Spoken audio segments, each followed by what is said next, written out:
Welcome to Sabs podcast. I'm your host, Sabrina Salvati.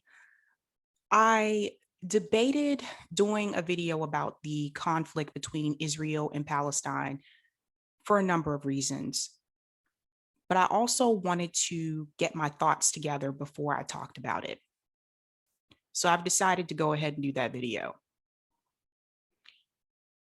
I want to talk about the Biden's administration involvement in this conflict.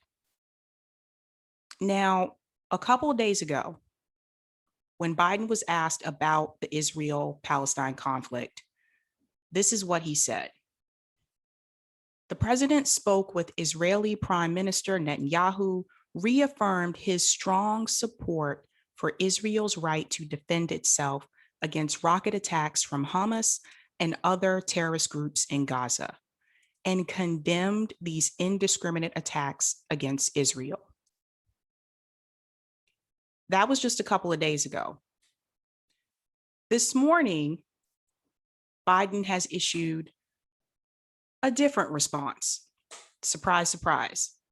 Let me play the video of his most recent response.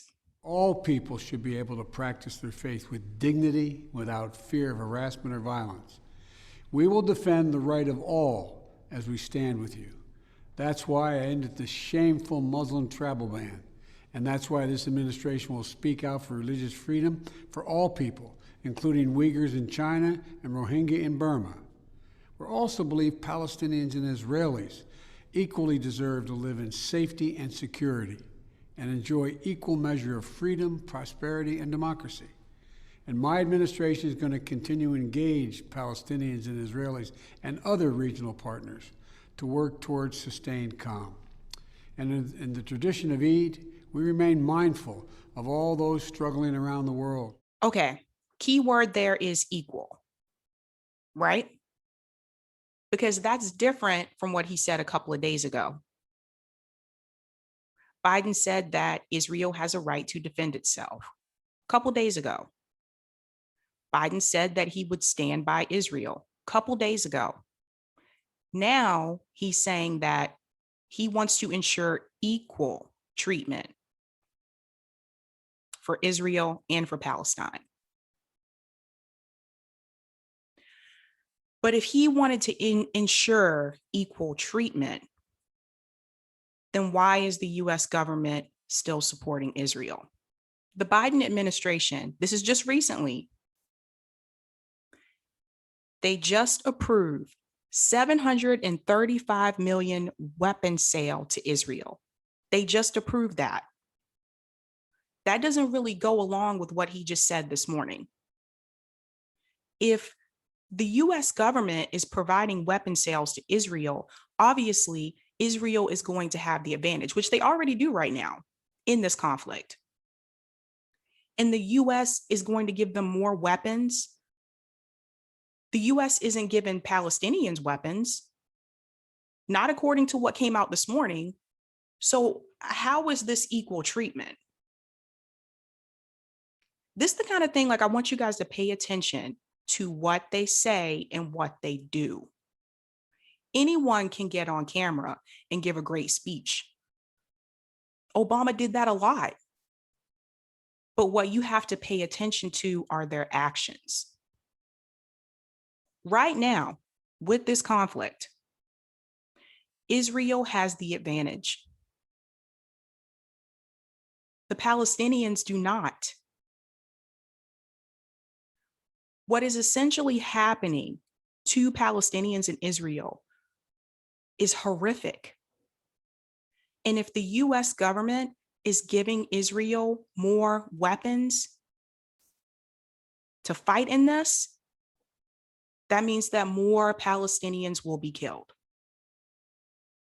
The US government is now complicit in a genocide. Now, mainstream media isn't going to tell you that. Well, maybe Fox News might with this one because they're conservative. But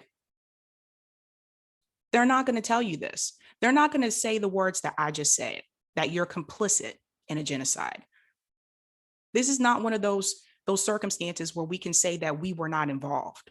We're involved.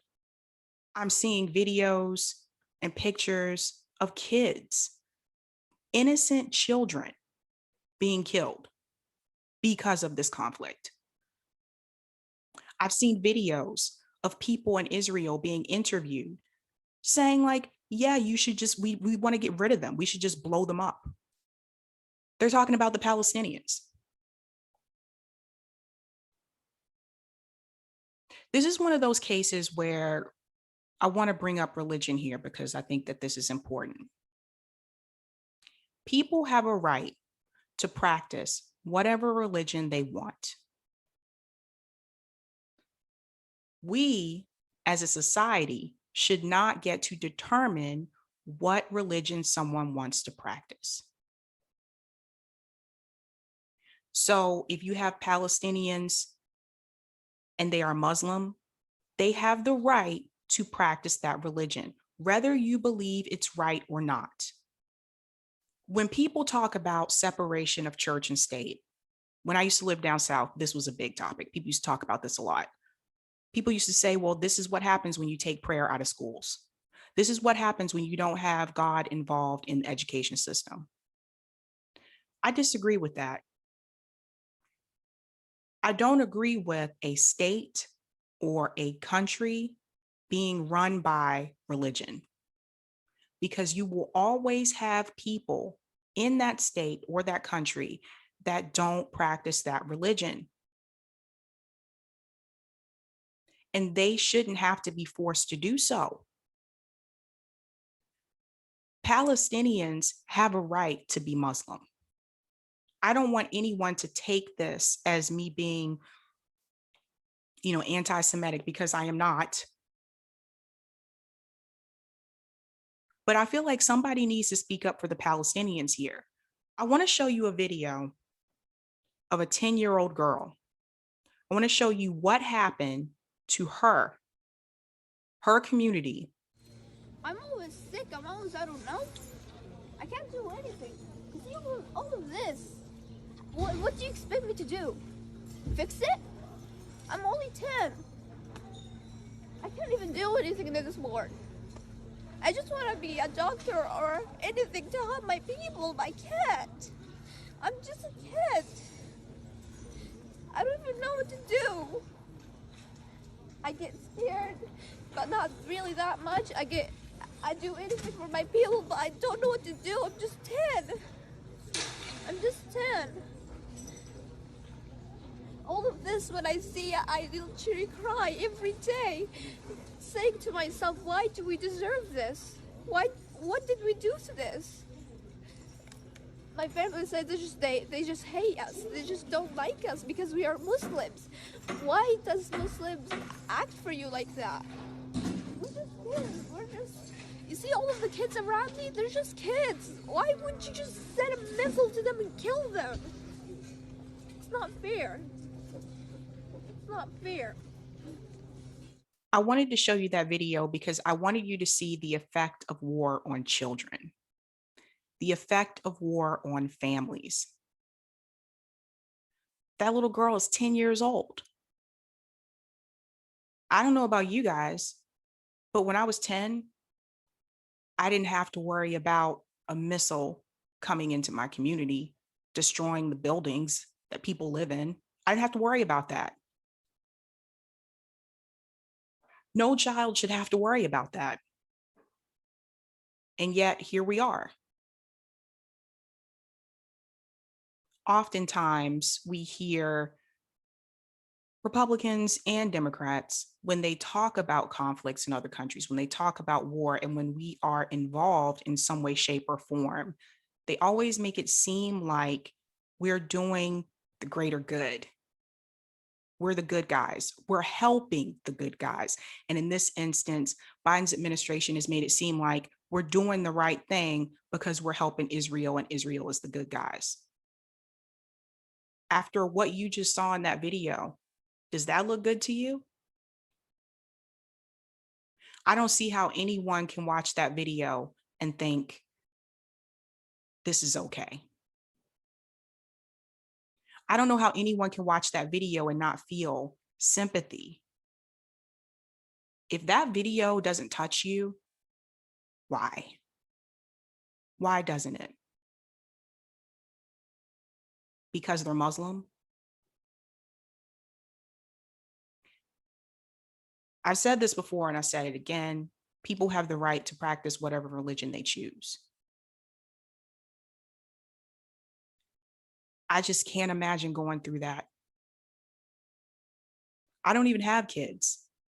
But if I did have kids, like this already, like seeing that video already like touches me in a way. And if I had kids, it would touch me even more. Like imagine if that was your child. Imagine if the kids in the background of that video were your kids. We don't think about these things sometimes as Americans because we don't have that happening here for the most part. And oftentimes people don't care about people far away. And that's sad and it's disappointing.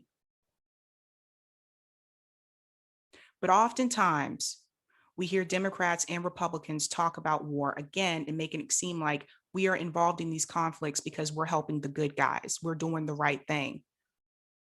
But what you often don't hear them talk about is the effect of war on families. The Republicans are supposed to be the party of family values. That's what they say, right? When you think about war and the fact that innocent kids are killed,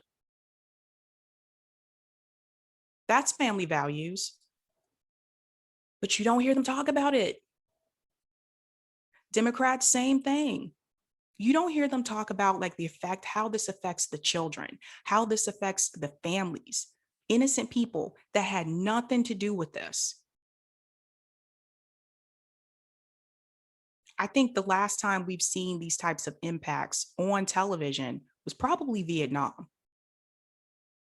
Along the way, they stopped showing that, at least mainstream media did. And the US government is complicit in this. Palestinians are being killed. Netanyahu wants them gone. And the US government is a part of it.